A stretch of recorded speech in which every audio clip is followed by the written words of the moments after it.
Hello, everyone, and welcome to episode 7 of Living on Borrowed Crime, Real Talk with True Crime Content Creators. I'm your host, Scribelight, and joining me today is Brandon from Music City 911, a longtime podcast, relatively speaking, but relatively new YouTube channel. So, Brandon, thank you for joining us today. Yeah, thank you for having me on.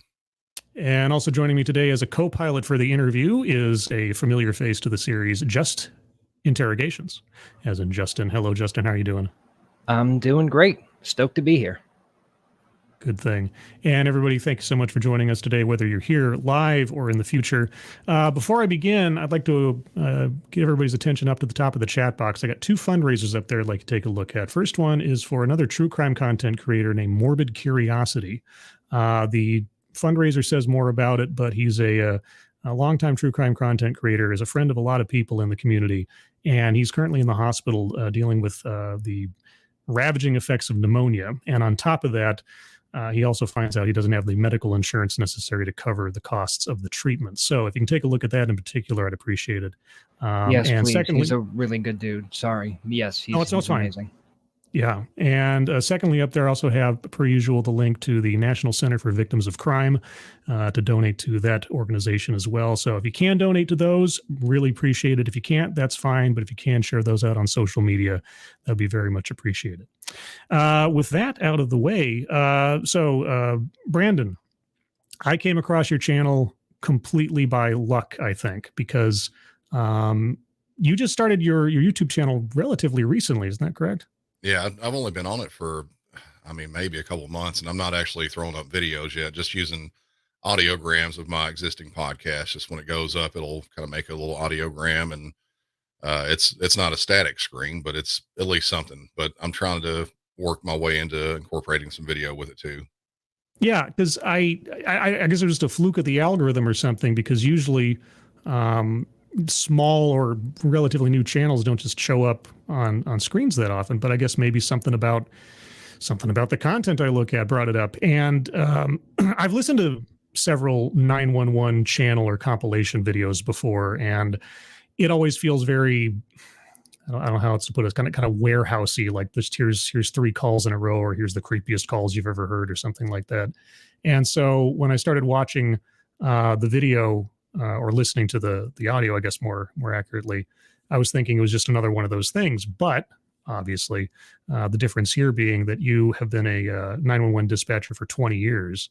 Yeah, 23 actually. Yeah, 23 years. And as I started listening to the episode and I heard you speaking, I didn't know the context of your experience with it at first, but there was something about the way you were talking about the events preceding, and also the performance of the 911 dispatcher, that caught my attention more so than other things. And of course, as I listened to more of your content, I became more intrigued because, and no offense to Justin or any of the other guys I've talked to before, but unlike so many other content creators who are looking at cases or situations from sort of a observational perspective, you're effectively literally on the front lines of these things.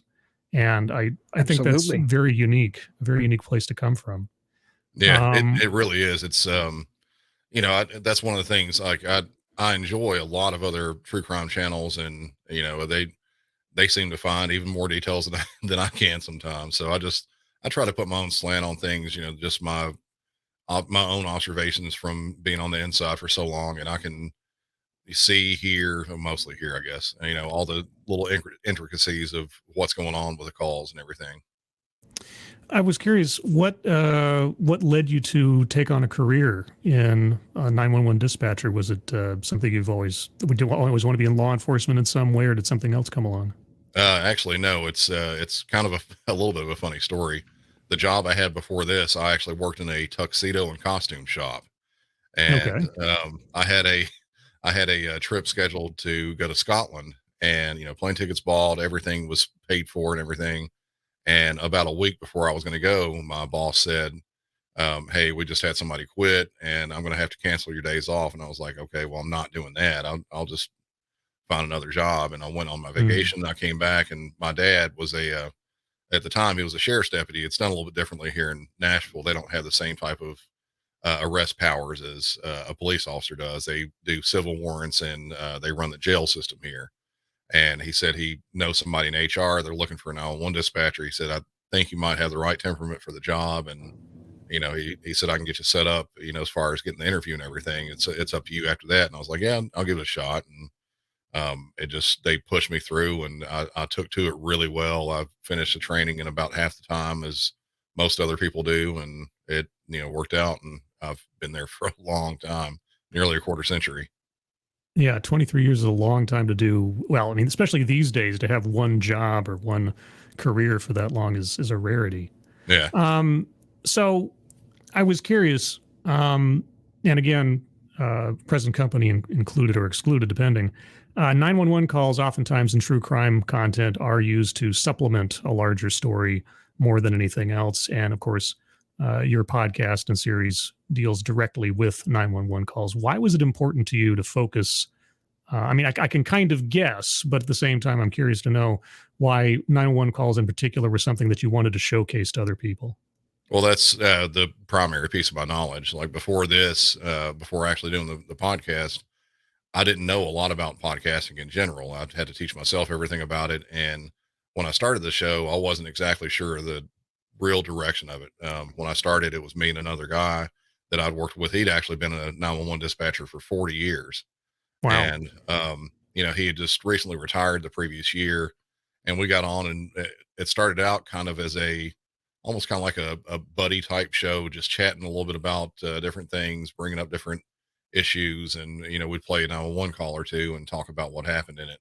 And, he was done with the dispatch side. And as both of you probably know, doing any type of content creation, whether it's a podcast, video, whatever, it takes a lot of time. Mm-hmm. And it was just a little bit too much for him. And, he was already retired, and he just wanted to stay retired. So after that, I just tried to formulate my own type of show. Like, what can I do with just me? Cause I didn't want to necessarily rely on anybody else for the show. So, Mm-hmm. it just kind of morphed into what it is. And the 911 calls, that's my expertise. That's what I know about. So, every one of my cases, I have to have either a 911 call or some sort of police audio, video, that type thing, something along that lines. I've only done a very few episodes where I've not had anything like that. And that's just because somebody may have asked me to look at something, or, something was a big case at the time, that type thing. Yeah, and just I forgot to mention at the top of the show, by the way, the links to both Brandon and Justin's particulars are all in the description. Their YouTube channels, Twitters if they've got them, PayPal, Patreon, merch stores, the whole 9 yards. Please take a look at those when you have a chance, and subscribe and or partake of their merch if you have the opportunity. So I know this is going to maybe this is getting too psychological. I don't know. But, and I've asked this similar question to my other guests, and I know Justin can attest to this. Dealing with true crime on a regular basis as let's say, an observational creator, having to take on individual cases and riff through court documents and videos and audio and the whole 9 yards, and write a script and edit it and put it together and try to present a narrative of terrible things, and marinating in this stuff for maybe weeks, creating a video. I know a lot of guys that I've talked to, it has an effect on their psyche, their mood. Some people have nightmares and things like that. In your case, you're having to deal with it front and center on a regular basis. So, which is much different than somebody who's just doing it, let's say, as a journalistic sense. What support system do you have, and or what kind of support system have you learned that you need to deal with sort of balancing this kind of, not to get too poetic about it, but darkness versus, real life? Yeah, for me, it's been like what I kind of tell everybody. This is the way I kind of walk everybody through it. When you start dispatching, you don't know what you're getting into. Nobody really understands what it is. You have an idea, but until you actually sit down in the chair and put the headset on and start listening to this stuff, you don't really know. You don't know the broad, just range of all these different types of calls that you have. You have on the low end people that are calling for just the most ridiculous stuff you can ever think of. I mean, just think of the most ridiculous thing ever and multiply it by 100, and we get those type of calls. Sure. But then on the high end, you've got the really, really rough calls, the people who wake up and their husband, other spouse or their child is not breathing, and you have to walk them through CPR on the phone. Things like that, or someone's just been shot and you're trying to give instructions on how to stop the bleeding and, do CPR with them possibly. There's just a lot of stuff. So after a while, and, one of my trainers told me this, they said, this is something you just do it at work, just you come to work, you have a limited role, like your role is important, but it's still limited. Leave it here at work. And after a while, I learned to do that. It took me a little bit to do it, but on top of that too, you have to understand that you are on the outside of this. You didn't create the problems that these people are having. So right. That's one of the biggest things I always tell myself. If there's ever a bad call or something like that, if one of the examples I tell a lot of people as well is when you have a suicidal caller, there are generally two types of suicidal callers. You'll have one that calls in and says, I'm not feeling so good. I'm thinking about killing myself. I really want some help. And they want some help. But they usually, for those type of people, for the vast majority, they will not kill themselves. Not then anyway. The people who call in and say, I'm going to kill myself. You can find me at this location, and then they may say something like, tell my husband, my wife, kids, I'm sorry, I love them, whatever. And then they put the phone down, and you might hear a gunshot, or, in one case I had was a splash where a guy threw himself in the pool with Bricko blocks chained to his legs, and he drowned himself. Geez. So, you have stuff like that. You have to realize that you didn't have anything to do with getting them in that position. And also that those type of people, there's nothing you can do to stop them. They're going to do it. Right. So you can try all you want to, they're just going to do it. So that's one of the things that for me, it's just after a while, it kind of becomes normal, and I can leave all that at work. I took between phone calls today and being actually on the police radio, probably, I don't know, somewhere between 100 and 200 calls today. And I'd really have to sit and think about some of them to think of the calls I took. Do you think there's, or have you encountered any kind of jadedness that comes out as a result of being exposed to this over and over again every day? Yeah, I think that, for me anyway, I kind of look at people differently. I think, and actually just on my last episode, I was saying that most people, they kind of live in the dark about crime and evilness and stuff like that that's exists in the world. You'll see, maybe a shooting or stabbing or something like that on your television, once every couple of days, and that's just barely brushing the surface. I mean, in a bigger city, you're going to have a shooting multiple times a day. You'll have a murder, once every couple of days. In a city my size. In a bigger city that's multiple murders every day, you might not hear about it though. So you kind of live this in this, lifestyle that you think everything's fine, and there's really seriously crime going on everywhere all the time. I mean, even down to things like small thefts, people walking out of Walmart with, extra items in their basket or something like that. That happens every single day. Can I ask a question about I was just about to say, Justin, anytime, jump right in. Go ahead. I just wanted to ask, so the part of the job where you have to sort of learn to deal with that stuff and sort of separate yourself from it. I always wondered, is that part of sort of the initial screening when you apply for that job? Are you told up front that you're going to have to be able to separate yourself from some of these more personal, intense calls? Or is that something that just sort of comes with the job, and the people who can hack it stay and the people who can't don't? It's more of the latter. And, okay. In the time I've been there, I've probably seen over 1,000 people come and go for, various reasons. Most of the time, they probably just couldn't do the job.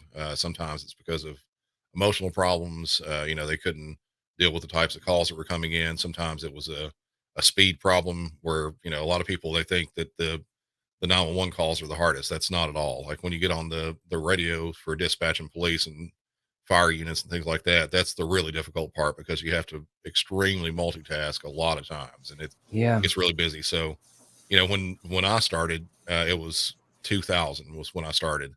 Okay. The only qualifier to get in was you had to have a high school diploma and you had to pass a typing test of 30 words a minute.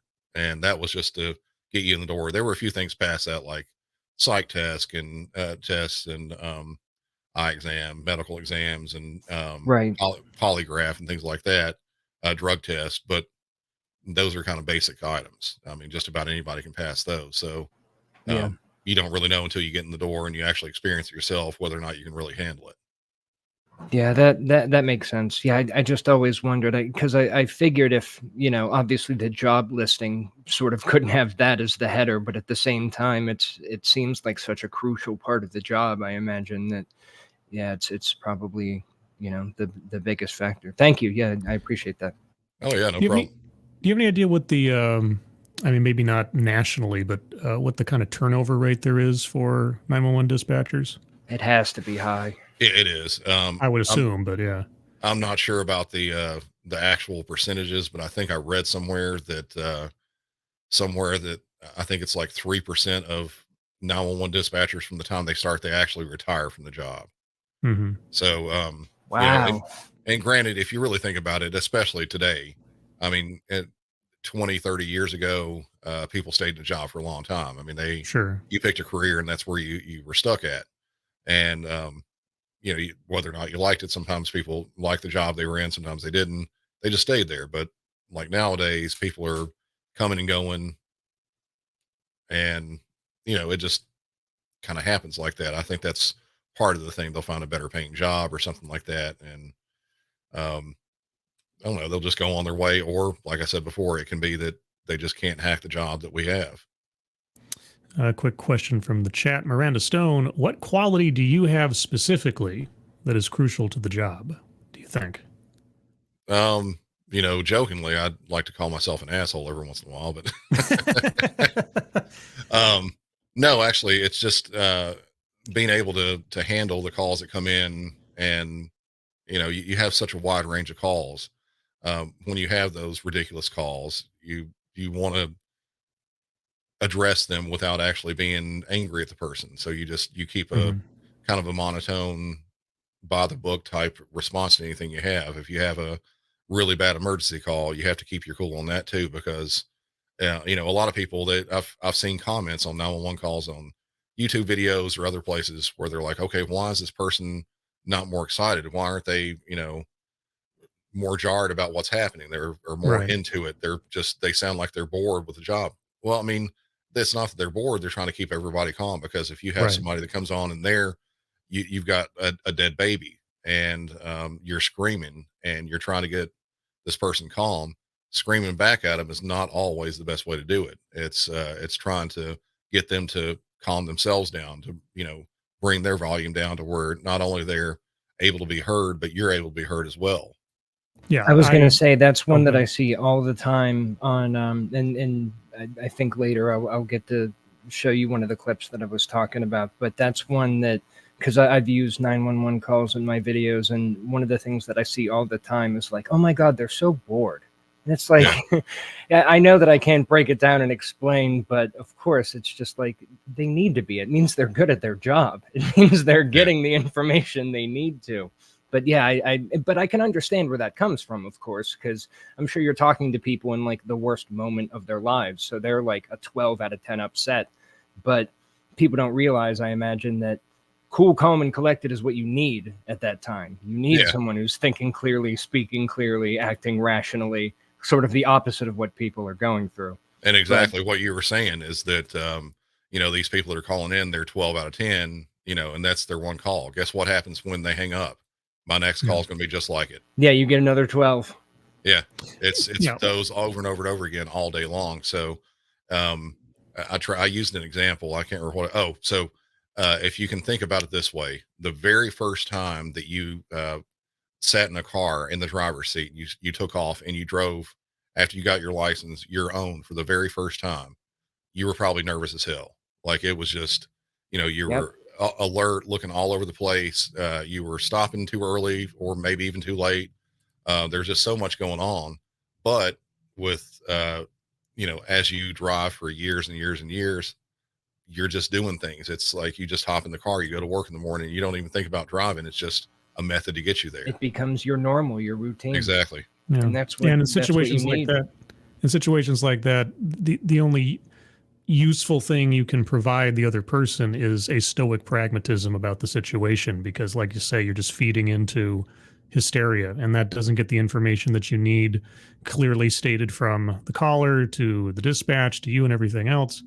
I was wondering, how much does gallows humor play in, sort of decompressing from this stuff? Not just with you, but maybe with your fellow dispatchers as well. Is there sort of dark humor that sort of is a stress relief at times? We have no sense of humor at dispatch that we're aware of.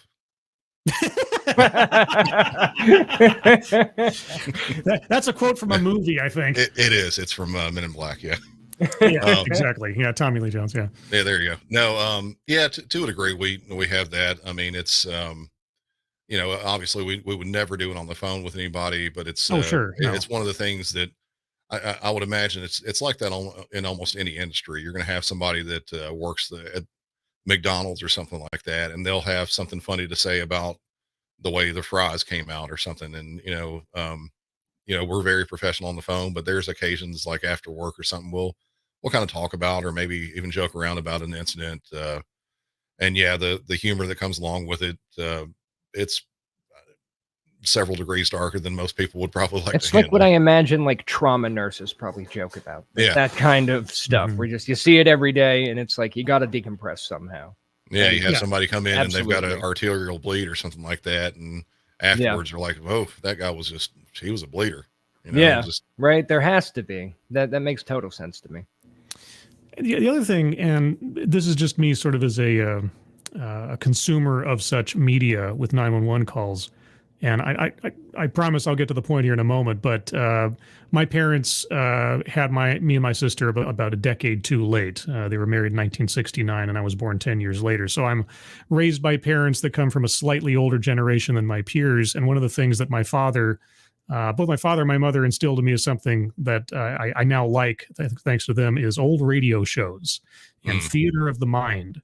And 911 calls are, depending on your perspective, I suppose, either as a consumer or as a witness, are the worst kind of theater of the mind, because you're just having this, your imagination is filling in the blanks with everything. And where you're sitting, you're not actually seeing the events taking place. You're just having to listen to them. And I don't know that there's really a question here, but I just try to think about, like, if I had to listen and picture, because at the same time that you're trying to extract information from the caller, you're also having to sort of in your mind draw a picture of the situation that you can relay that to the authorities and give them some kind of heads up as to what's going on. And I don't know, I just have a hard time imagining how I could handle creating horrible crime scenes in my mind every day that may or may not match with reality, but it's all I've got to work with.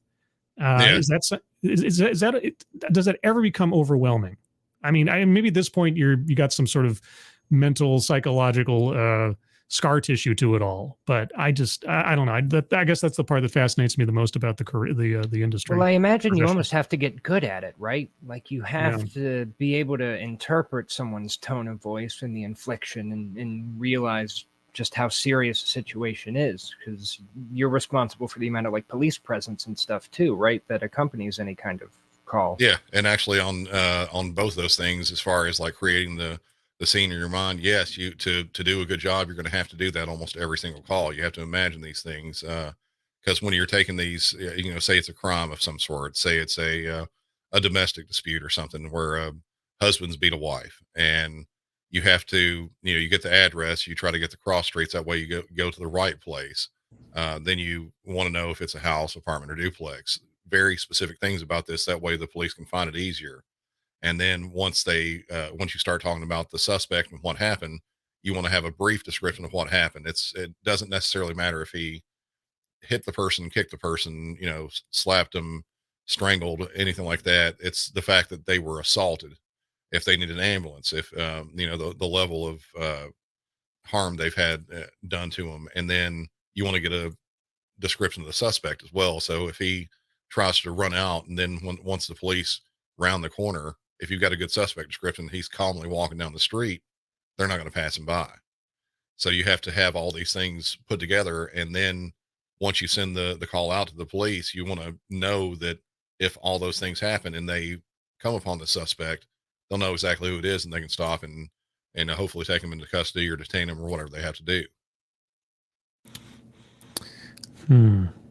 I imagine like your comprehension has to be like off the charts. Like, do you happen to like word puzzles and stuff? Like, is that something that just kind of plays into your? I bet it's immaculate, man. Just to be able to gather all those small details, recreate them, and that's such an impressive like skill set. It's just kind of a second nature type thing. Like I said before, once you do it so long, it's just exactly what to ask for. How to pull it from these people, and sometimes the people are not wanting to give it. They're not wanting to give the information. I mean, and sometimes that you'll figure out that I think we mentioned something about this a little while ago. The type of inflection they're giving or how they're giving the information, you can kind of picture that like maybe this is not quite what they're depicting. I had one just today where a woman calls, and not to give all the details, but she calls and says that her ex-boyfriend shot at her car. And I was like, okay, well, where are you at? Because I'm thinking to myself initially when she calls in, this person has ran off from trying to get away from this person that's trying to shoot him, that type thing. And she's like, oh, I'm outside of his house right now. And as soon as that happened, I was like, okay, there's a little bit more to it. And then you hear her start yelling at him in the background, this person who apparently shot at her. So she's outside of the house and doing that. And, once the police got out there, they started talking to her, and it turns out that she had a warrant, and she took off running from the police. So apparently you almost have to like role play. And like you have to put yourself literally in those situations, and especially like I imagine, like you said, talking to like a domestic violence victim or someone, you can't take their words at face value, so you have to. That's so interesting, having to just constantly read between the lines. Like it's almost like the stuff that I'm sure people don't say, or the way that they say it is almost as important as what they're actually saying. Yeah, and to be fair, we do have to, if someone tells us something, even if it's ludicrous, if that's what they're reporting to us, that's what we have to give them the call. Now of course. So like this woman, I put down exactly what she said, but I also put in that she is in front of the suspect's house and that she's yelling at him, and I don't hear him at all. So, I put all that information in the call. So you guys have to like write up reports with that kind of stuff, not only the facts, but like your interpretation of the situation and sort of how you read it. Not necessarily. But I mean, it plays a role. Like obviously, your interpretation as much as like what they're literally saying. It can sometimes. I mean, it's pretty rare that we'll have the 911 call actually picked apart like that. Our biggest role is just to get help out there and to get it done as best as we can. So once they get out there, you'd be amazed at how many times people will call in, like especially with that domestic type situation where they'll be right in the middle of a fight. I mean, they're screaming, you'll hear things being thrown around, and maybe even an actual assault. And once the police get out there, 5, 10, 15 minutes later, everything's calm. Nobody wants to prosecute. Nobody wants anybody to go to jail, that type thing. Right.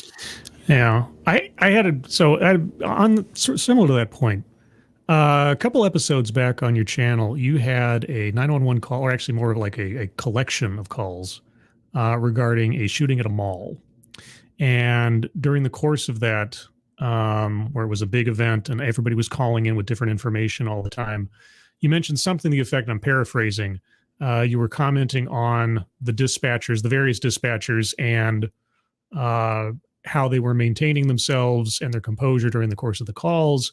And you said something to the effect of how you had been in situations like that before, and the procedures for handling a situation like that can be complicated or something like that. So maybe in a capsule sense, if some major event like that happens, what sticks out to you as the procedure in the dispatcher's office call center to what's special about that situation versus just your regular calls when you get something like that comes in?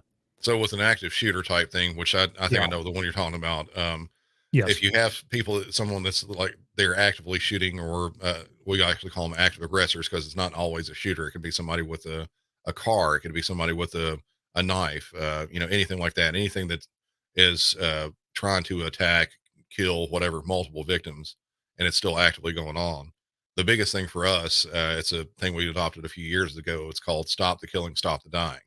So the first thing you want to do is, regardless of how many victims there are, where they are, anything like that, you want to make sure that the suspect, we know who it is, where they are, how they're armed, what they're actively doing, things like that. The police officers, they're going to be the first ones there, and they're going to go straight for that suspect.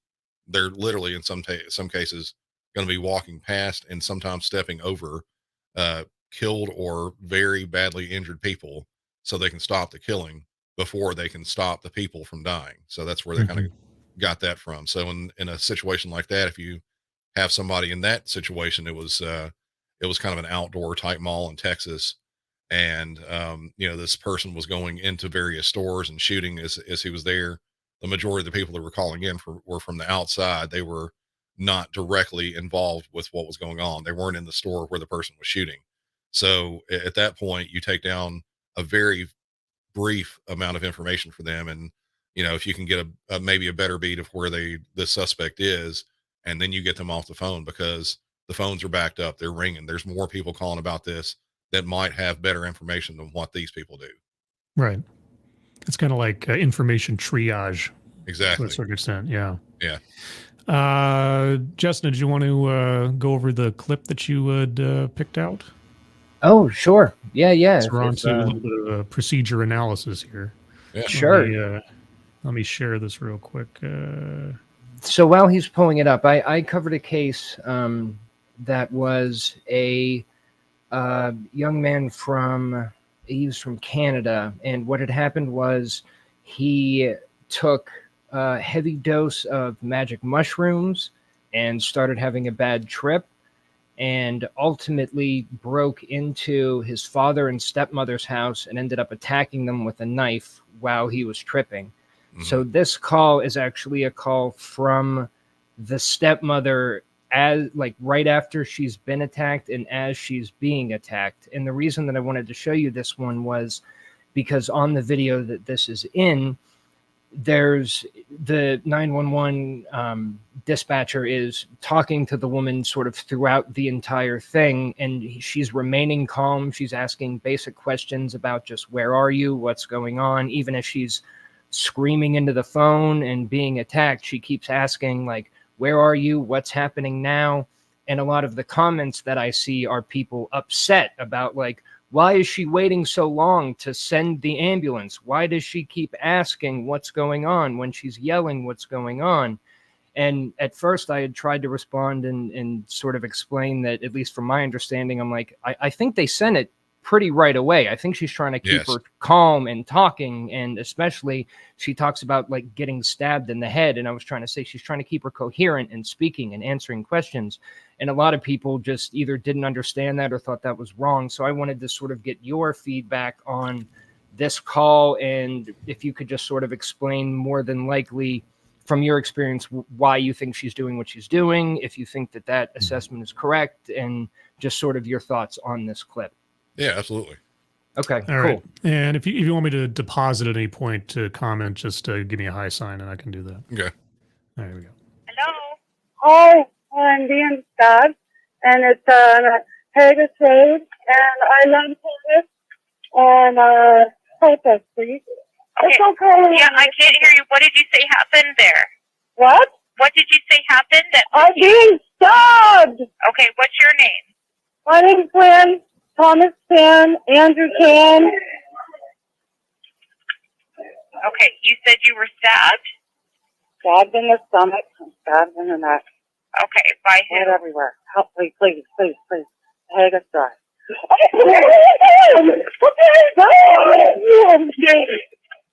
Okay, who else is there? Hello? Hello? Oh, Hello? I just got a knife in my head. Who has a knife to your head? Oh, I'm dead. Hello? Hello. Hi, what's going on there? I just got a knife stabbed in my head. Hello, can you hear me? Yes, I Okay, all right, we've got police on the way, okay?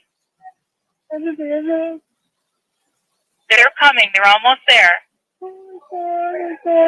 Okay, they're coming.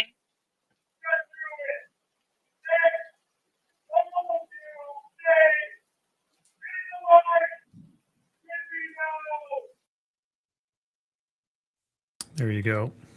Okay, yeah, I can break that down very easily. Yeah, when she said the ambulance is on the way, the ambulance had been on the way. Something like that. That was the big thing. People kept seeming that only when she said the word ambulance did that mean that she like reached out to the ambulance. And yeah, that's not the case at all. And people watching that, like immediately I saw that was about 1 minute and 38 seconds. That's I mean, even if she waited until like that point, which I seriously doubt that she did, and I'll kind of break down like how different agencies work and stuff like that. But even at that point, that's still, I won't say necessarily like average, but that's still a very short call. There are sometimes where you'd have a lower priority thing like that, where you have multiple questions depending on the type of scripts and things like that you have, if you have one at all, because a lot of places don't. It might be a little bit longer, but something like that, you got a stabbing, it's almost immediately sent. Once you know the address and the most basic information, address, phone number, in case you need to get disconnected and have to call them back or something like that. Once you have that and what happened, at that point you can dispatch them. And for speaking for my agency, we if we're on the phones, we're actually taking calls. That's all we're doing. So as we're taking these calls, we're typing all the information in. We've got the call sent up and it goes to a dispatcher who, while we're still on the phone with the people, they're dispatching the call out to whatever help is needed, if it's police, fire, medical, whatever like that.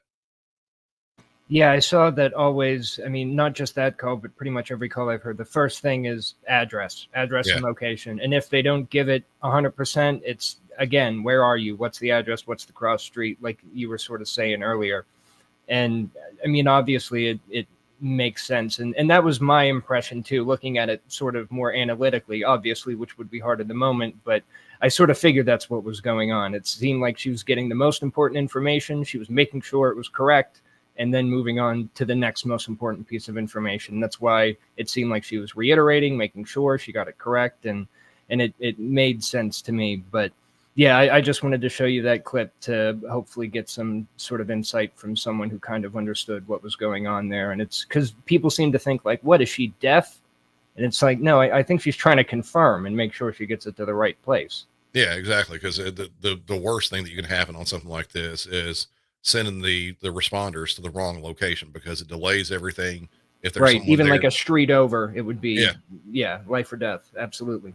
And to go back to the whole active shooter scenario, the police officers that get out there first, your normal instinct with something like that, if you walk up on someone who's been, say they're shot in the neck and they're bleeding out, like if they don't get help right now, then they may die.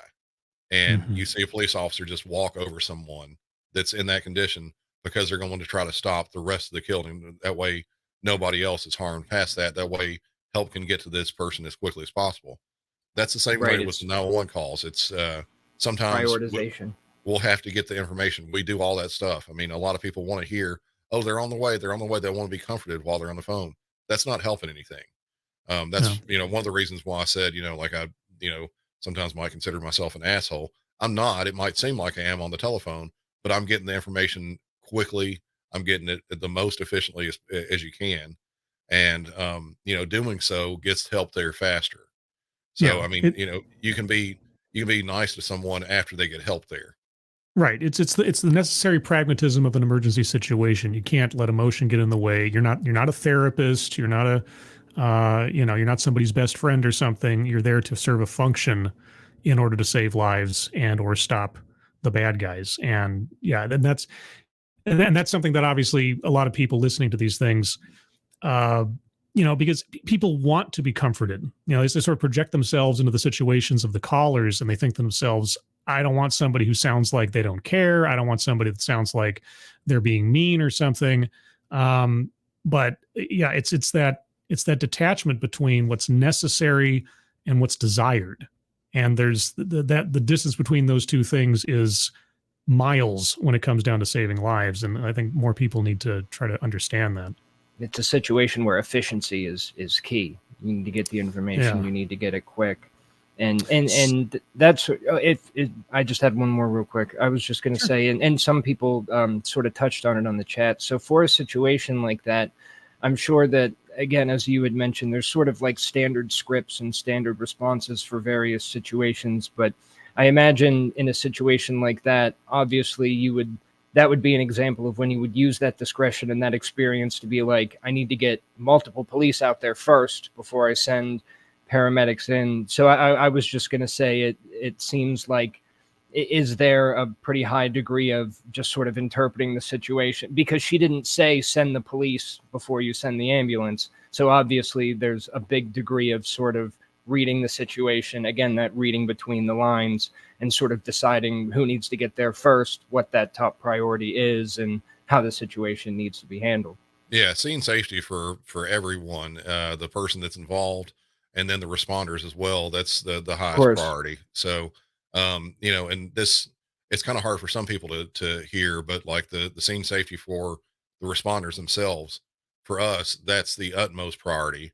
And I really hate to say it, the people who are calling in, they're kind of a secondary thing. And my only reason for saying that, and the way that this works is they're the ones that come out to help. And if I was going to say, because they're the ones getting sent in on your word, so you got to make sure you keep them safe and handle that. So they can help the next person. And if they're say that we forget something important, like has the suspect got a weapon? Is the suspect still there? Right.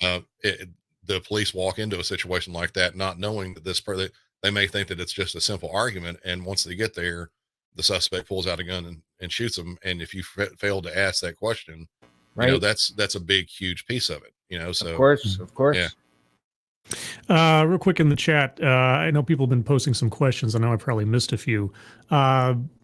It would help just, and this is an old trick of mine, if you have a question specifically for one of the guests, if you can put like multiple question marks after it, because oftentimes I know you guys are having conversations amongst yourselves, but if I'm scrolling through stuff and I see like a big line of question marks, I know it's a question for one of the guests. So if you put those in there when you have them, and I'll get to those as we proceed.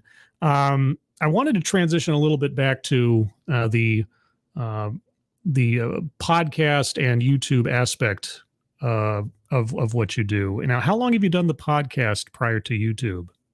Started in late 2019, like late December of 2019 for the podcast itself. Okay. And how has the response been since the podcast started? Like, was there a ramp up towards popularity? What kind of work did you do to get that out there? First, as I said before, I knew nothing about podcasting. I had maybe listened to an episode of a podcast before I started this. So, I really didn't know anything at all. I didn't know anything about recording. I've got kind of an audio background as a hobby. So I knew a little bit about it, but I had to teach myself different recording techniques. And, as far as the biggest thing, and I'm sure that you both agree on this too, marketing to get people to actually be able to listen to it is the biggest thing. And it's just extremely difficult. And, it's kind of a slow ramp up the first year. If you look kind of at podcasters in general, first year that they're doing, they can have anywhere from a very few downloads, like maybe 100 or so. And, some people might have a few thousand the very first year. And, then you start learning a little bit more and your episodes get better. And then the next year you see kind of incremental growth. And then it just kind of keeps going up from there. And, learning about being on other people's shows and kind of cross promoting and things like that. It's it kind of ramps it up. And my show is still I still consider it a small show. It's I think a lot of people kind of are back and forth on this, but if you look at say listen notes for actual podcasting episode or podcasts themselves, mine is actually ranked in the top 0.5% in the world. And I'm like, okay, well, that's, some people might say, oh, that's amazing. but it's kind of like the division of wealth and public in general. You can reach a certain level, and the really big shows are miles and miles and miles beyond what you have right now. So yeah, I'd love to have a big show like that, but it takes a long time, a lot of effort, and a lot of luck too.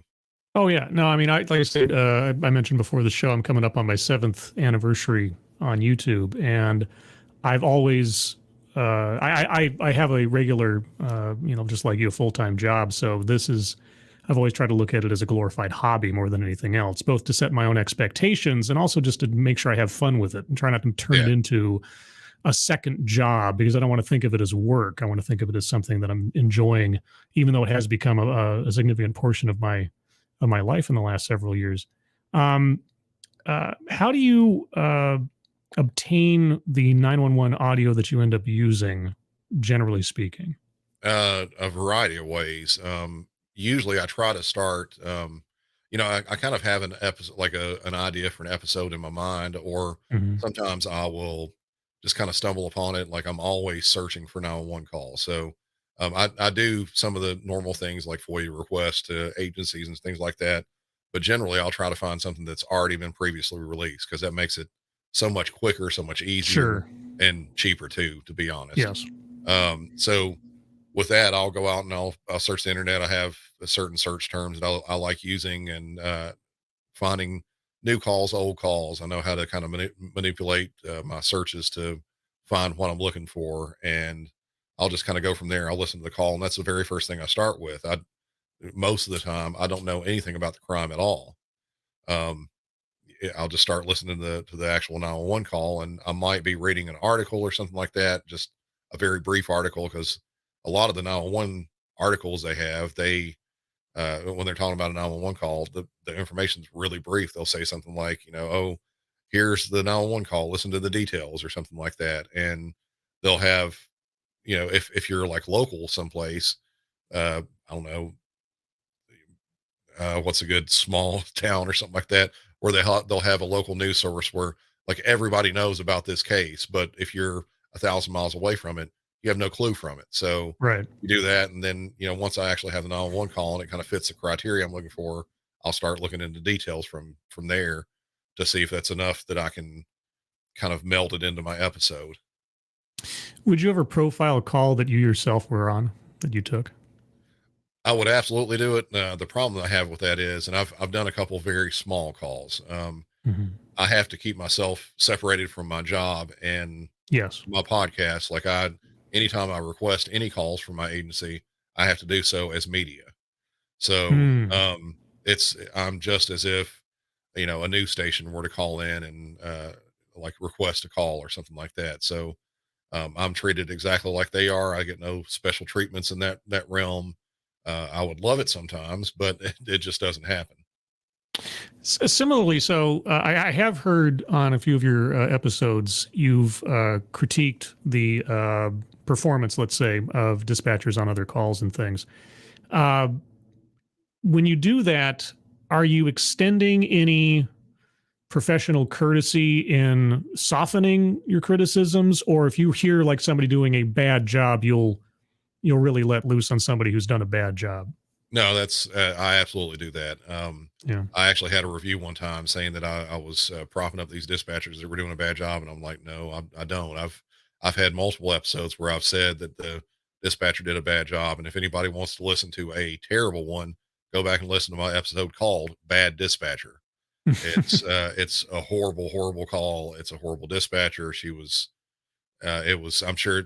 Well, I won't say I'm sure that you've heard it, but it was a woman who got trapped in floodwaters in her car. She couldn't swim, and the dispatcher was just really, really bad to her the entire time. And I remember it. The woman ended up drowning. Yeah. So there are bad ones that fall through the cracks, unfortunately.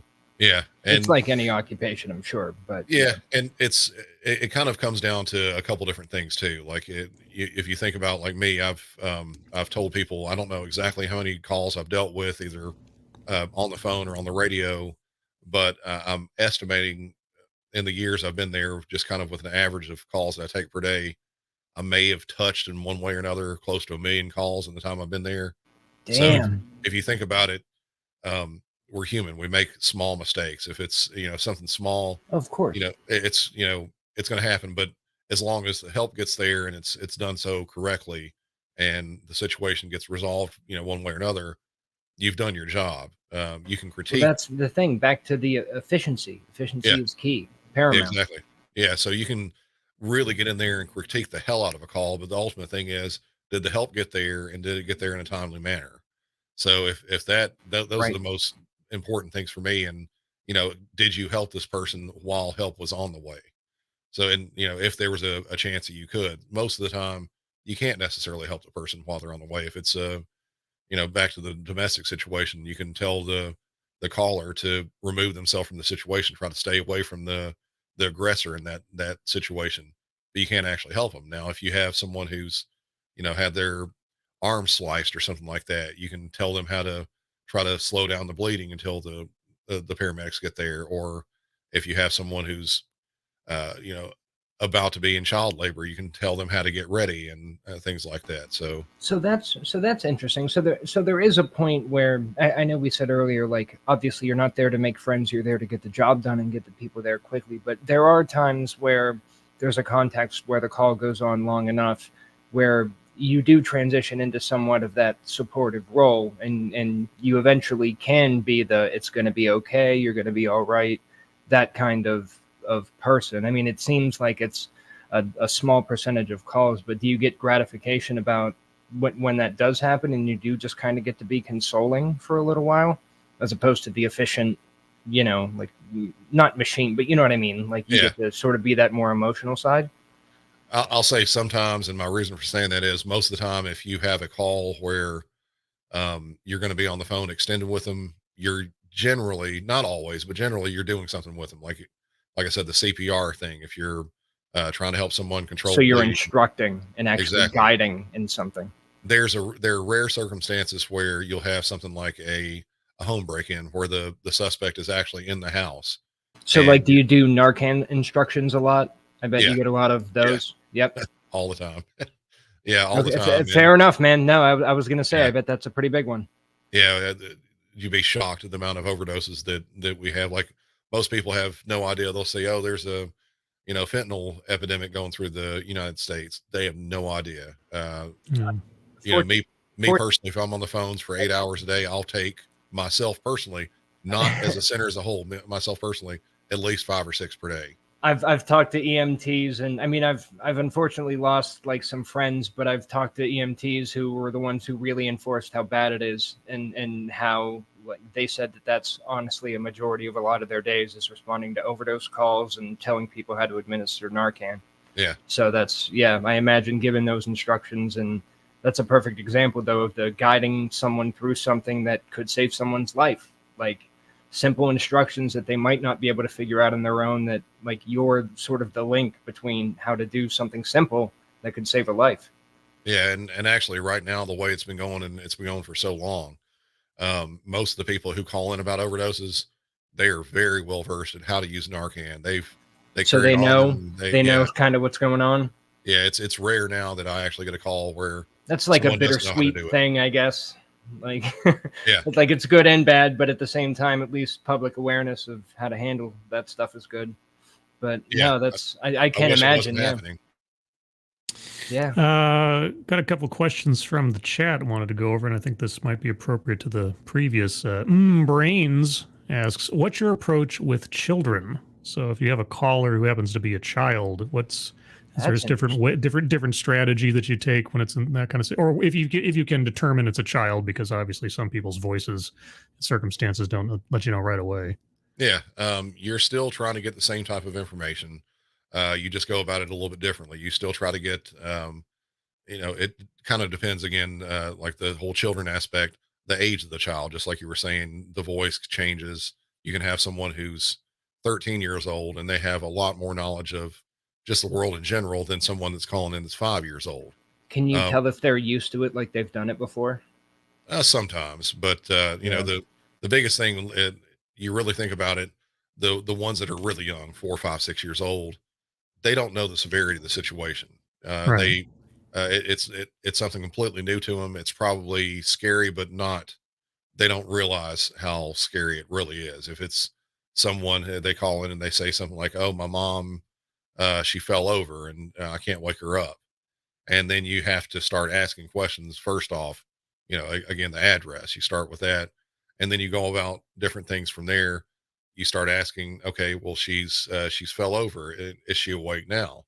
No, she's not. Okay. Can you tell me if she's breathing?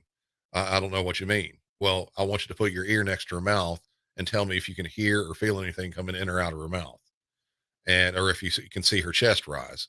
And if you start instructing them like that, you're gathering your own information. You try to put it in a Wow. way that they can actually know what to do with that, even if they don't know what to do. So it's That's crazy. Yeah, and that happens sometimes. It's pretty rare, but it does happen. No, I can only imagine having to be able to adapt to a situation like that. That's crazy. Let's see. Kay has a sort of two-parter question. What's the training like for a position like this? How does someone who's new know that they could have done something better? And is there a lot of shadowing or grasshoppering by other dispatchers involved to help mitigate that from happening? Good question. So my training was a little bit different than it is now. It's still very extensive. Because most people have never done anything as far as dispatching. Now they're just kind of starting out to where they're accepting lateral crossovers from other agencies. But when I started, there was nothing like that. If you went somewhere else, you started over. But most people, they go to one place and they just kind of stayed there, if they did at all. But as far as my training, when I first started, again 23 years ago, I had I think it was 6 weeks in class where I learned how to do the computer system, just our coding that we use, our police 10 codes, things like that. A very brief kind of rundown of different aspects of the law and things like that. And then our own procedures on how we do things. And then after we get past our in-class training, we would have a 3-month rotation on each one of the shifts. We'd spend a month on midnight shift, a month on day shift, and then a month on our second shift.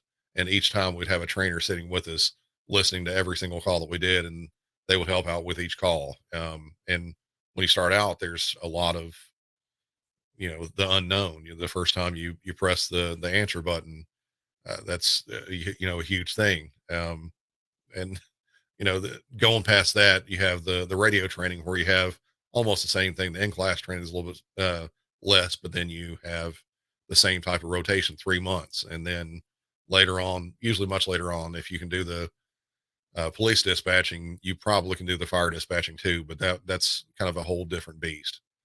But yeah, there are people that are sitting right there with you for those, months on end, just right next to you, listening to every thing that you're doing on the call, every keystroke you're doing, they're looking at it. So it's really kind of, I won't say micromanaged, but I mean, for a good reason it is. All right. Let's see. And she had a follow-up, I guess. Is there a busy season? With retail, it's, as we all know, winter/Christmas. What time of year do dispatchers have to prep for or kind of dread if there is one? Summertime. Absolutely summertime. Yeah. Because for the most part, people, the Christmas season, for retail, there are a lot of more people that are going into stores, and we have kind of an uptick on thefts and things like that. But for the most part, if you really think about it, like right now, it's still a decent temperature. If you go out to downtown Nashville right now, it's Friday night. There are a lot of people out there out having fun. They're drinking. They'll have too much to drink, and they'll start fighting with each other, arguments, whatever, drunk drivers, things like that.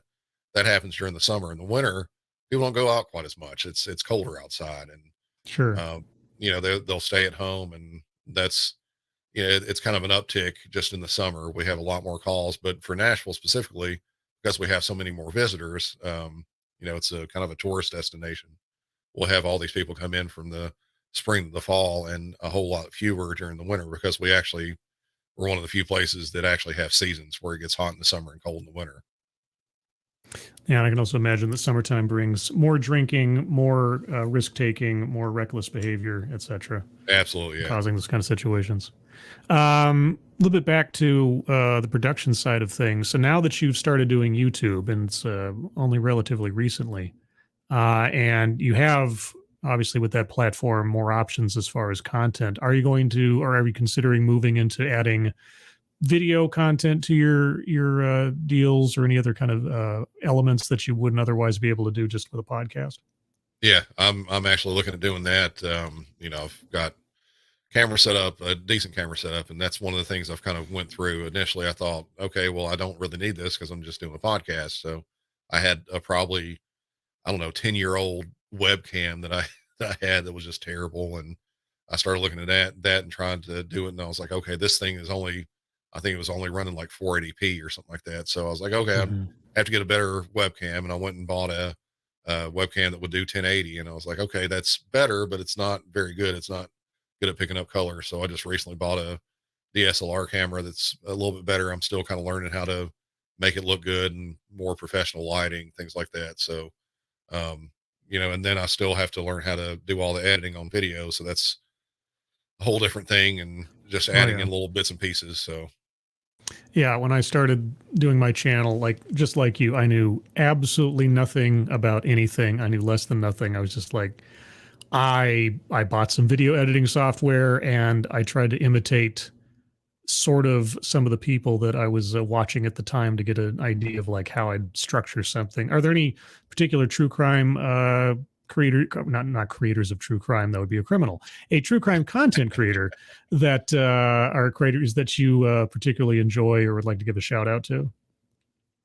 Oh, it's to be fair, being very new to the whole YouTube true crime space, I don't know very many, so forgive me on that. But as far as podcasters, I've got a ton of friends out there. I just got back from CrimeCon a couple of weeks ago, and that's like our kind of we get to meet all the fans and talk to them, but also we get to hook up with all the other true crime podcasters that we get to see maybe once or twice a year from all over the place.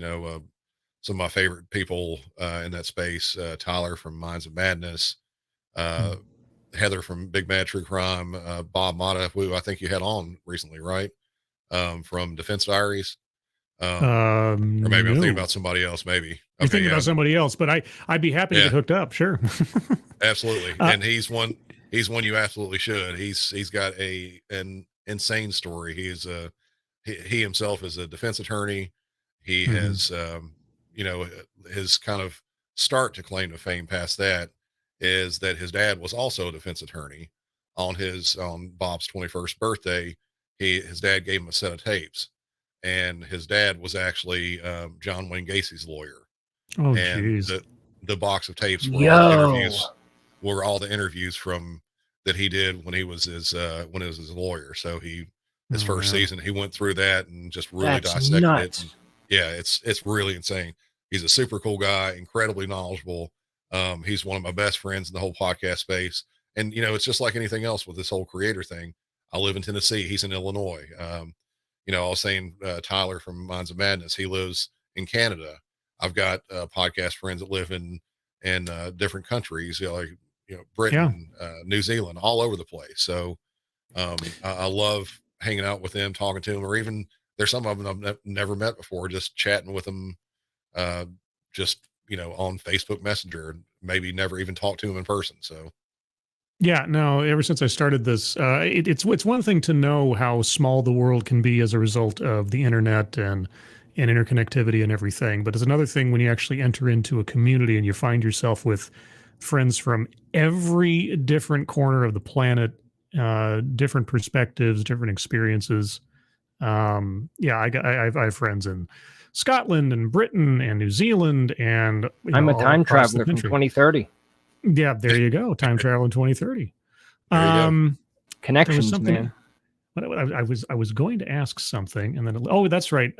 So when you and I first started talking in preparation, eventually for this meeting of ours, you'd mentioned that you were stressing over PowerPoint presentation in preparation for CrimeCon, and from the little bit that you put on the couple of episodes ago, I'm guessing it went well. Yeah, it went really well. As I said on that episode, I put probably way too much time into it. I don't do PowerPoint stuff very often. I was a speaker the previous year in Las Vegas. This year was in Orlando. And I essentially did a very crash course on teaching people how to be a 911 dispatcher. So the PowerPoint that I did the last year, it was still good, but this year I was like, okay, I didn't know anything about it then. I can make it better this time. And this time I integrated audio and video and just a lot of extra things with it. The whole presentation was interactive, and then at the end of both times, I had people come up on stage, and I had to script out different scenarios, and we had people take like mock 911 calls. Mm-hmm. That's awesome. Yeah, it was a lot of fun. And one of the things I said was, you know, as I was walking by in CrimeCon, if you've not been, you should absolutely look at going to next year. It's actually in Nashville. So it's incredible. Even if you just come to attend and you're not a presenter or, you know, just on podcast row, just to go around and see everybody, talk with everybody, and see the sessions they have there. It's crazy. But my session was one of the more technical because we had multiple monitors and we had actors and things like that backstage. We had a lot of setup to do beforehand. So my session, I was walking by the area, and as I'm walking by, the area was completely full because there was another session going on.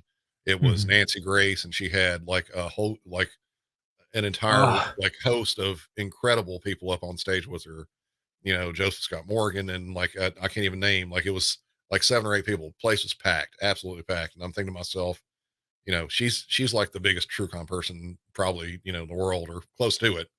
And you know, she's got this place full. I'm going to have like 8 people there for my show. So I went, and it took probably an hour and a half to get everything set up, ready and everything. And then when they call my name, go out on stage, and I'm just as packed as she is. And there's even people standing up in the back, you know, behind. Hell yeah, dude. Yeah. I was loving that. So that's that awesome. Really cool. Yeah. Miranda Stone, who is inhabits many a Discord server. Do you happen to have a Discord server, Brandon?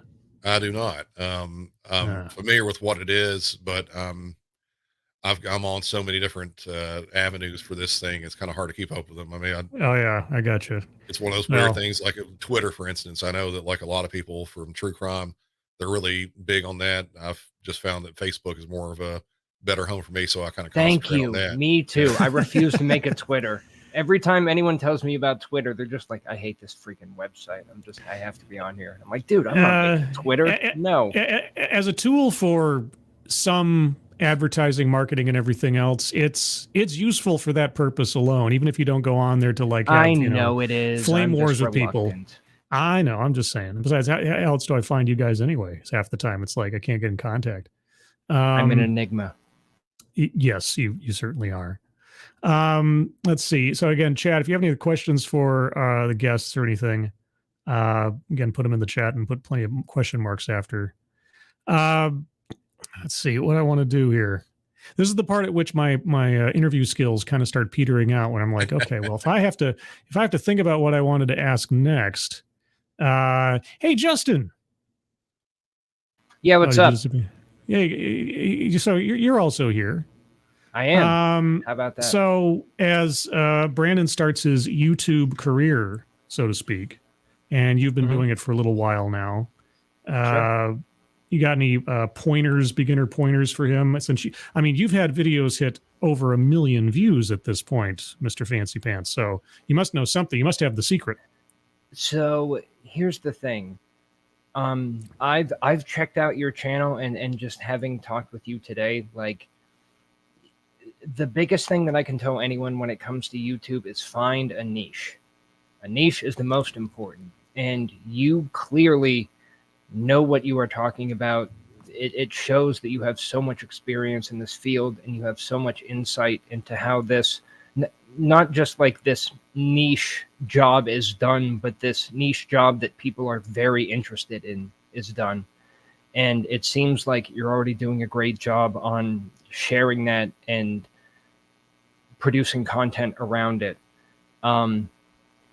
I've had multiple people ask me how to build a channel, and I always feel bad when I say that I have no idea, and I feel like I've just been failing upwards for the past year. But You literally said it earlier, and it's entirely true. It's a lot of luck. But honestly, it seems like you're doing everything you can. The fact that you got that kind of response at an actual live event is something I'm super jealous of. It's something I've been terrified of trying myself, but it just goes to show that you have an audience who is passionate and who identifies with you and who recognizes the fact that you know what you're doing. So all I can say is continue on the path that you are, because I've had an amazing time just listening to you sort of break this down. It's something that I use in my content, and I've tried to analyze to a certain degree, but hearing it directly from someone who works in that field has been incredible. And it's confirmed some stuff that I thought, but at the same time, it's provided insight into a lot of aspects of that job that I wouldn't have thought about on my own. So I think you're doing everything great. Clearly, you have what it takes. The fact that you bought a DSLR camera is something that I've been too lazy to do. It's like I know like I know the recipe, I believe, to have a decent channel. I just haven't actually tried to make the dish yet. So. That was literally when I started. I was like, I think I can maybe make something that looks close enough to these people that I like, that maybe people will buy it. And they did. So, but no, you seem like an awesome dude, man. You really know how to do this. It's been awesome talking to you. But I was gonna say too, on top of that, if you ever need a breakdown of 911 calls, dude, I was literally gonna say next time I have a 911 call, like for real, that would be incredible. I'll reach out to you. I'll absolutely jump on with you. Yeah. No, you seem like a great dude, man. Thank you. Yeah, real quick, Miranda Stone has a question. Have you ever broken your cool and just started laughing at a silly call? I'm sure probably somewhere along the way I may have chuckled or something like that, but actually, this is the story I told recently. When people tell you UFOs are landing in their yards and stuff, and you need to get the FBI out here and whatever. Oh no, I take calls like that every single day. Like, all right, fair enough. The level of mental illness that's out there, where people think that they can call the police department for any of their woes at all, any of their delusions. I only got 9 McNuggets. That absolutely happens too. I've gotten on one calls like from other agencies, and I'm serious. I take one of those calls every single week. Godspeed, dude. But as far as the comedy type, laughing at a silly call, I had probably my hardest time ever at a call that I took just last year. And again, kind of not getting into exacting details, but it was a medical call. He called in and said he was really sick, and he'd been sick for several days. But the way that he said everything and the way that he framed it and what happened, just kind of going through it, he says, "Man, I'm in a really bad way, man. I've been sick for several days, and I've been throwing up, and what's worse about it is," he goes, "I can't stop pooping." And he says, "Every time that I cough, I poop." So as soon as he started coughing, I nearly lost it. And I had to pull my microphone away just in case anything slipped out. This guy's having an actual emergency though. Like he's sure. Granted it like, yeah, but that has to happen every so often, man. I can see where you're coming from. Yeah. So, I mean, I laugh about it now, but at the same time, I feel really bad for the guy, because he was bad enough that he's calling an ambulance for, probably a bad illness. It could have been a number of things, but he felt bad enough that after 3 days or 4 days, however long it was, he needed an ambulance. So to take him to the hospital. So, I mean, I do genuinely feel bad for the guy, but just the way it all kind of pieced together down through there. Then the action at the end, that was almost too much for me. That gave me one more question I wanted to ask. Do you get like a pretty good idea of the frequent flyers and the regular callers who absolutely who think that an ambulance is deserved for everything and are regularly hitting up 9? I figured you had to, just because I know there's those people. I mean, not even the people who are like, clinically, but just the people who think that everything deserves a 911 call. Yeah. And one of the things you'll find out, and it's I'm sure it's probably different from agency to agency, but if someone calls and says, "I want an ambulance," we're going to send one. It doesn't matter if you, have a toothache, if you sneeze too hard.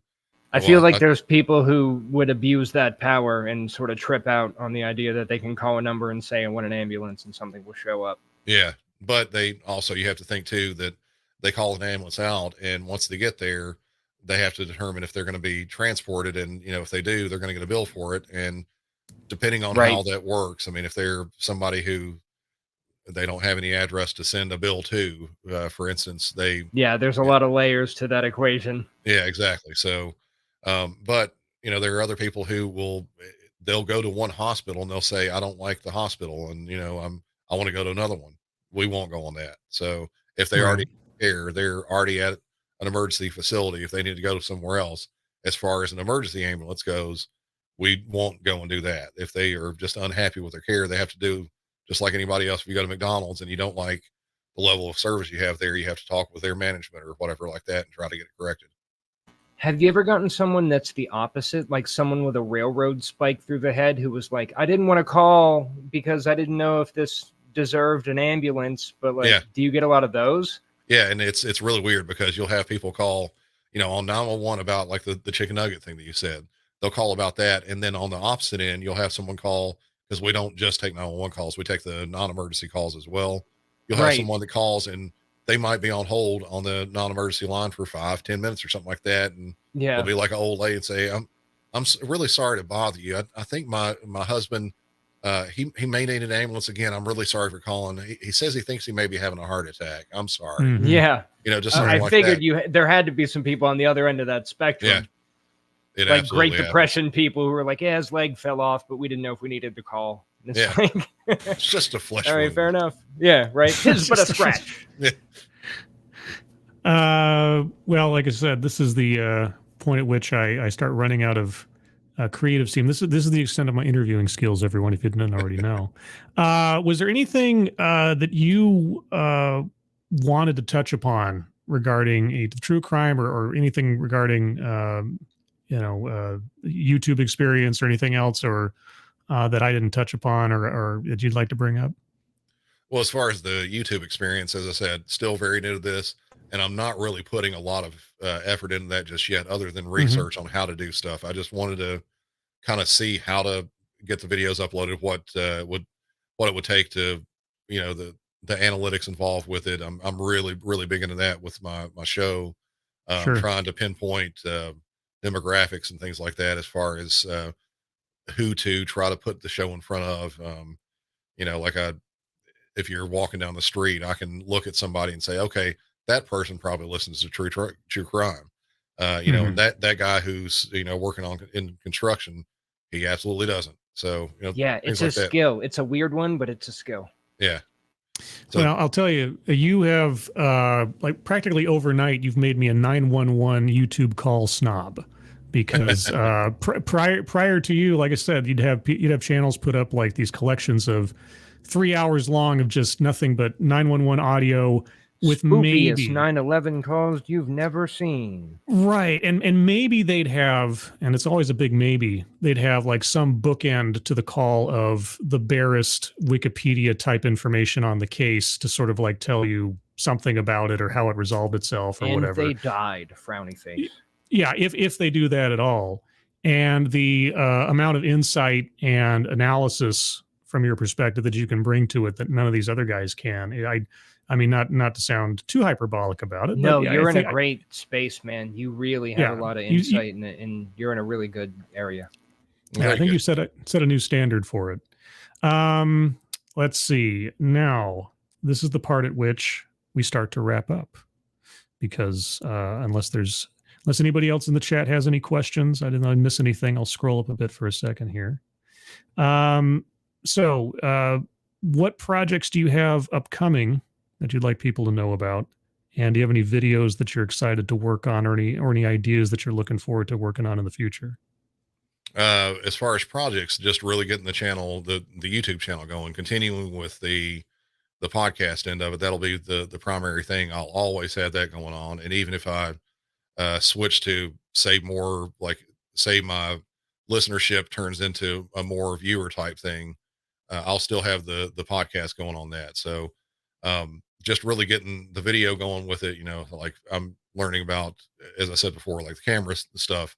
I've already figured out that, when I bought the DSLR, I've quickly found out that it's not doing everything that I want it to do. I need, a mirrorless camera. I want to have something with that. And I want to have something with, that's why I'm afraid to get one. I think I'm too dumb to figure it out. Continuous autofocus, trying to figure out white balance and, the right kinds of lights to use and things like that. And then making a cool backdrop and things like that. Just everything like that. That's, there's a lot of research going on into it. And me doing so is doing it on top of a 40-hour-a-week job. And then, the podcast, which, as it sits right now, I do around half hour to 45-minute episodes most of the time. So they're kind of short, but I'll spend anywhere from, on the very low end, 10 hours, but like on most of the time, 20 people to 30 don't realize hours. how much work it takes. If you're really putting out what you are, a solid product, it takes a lot of time.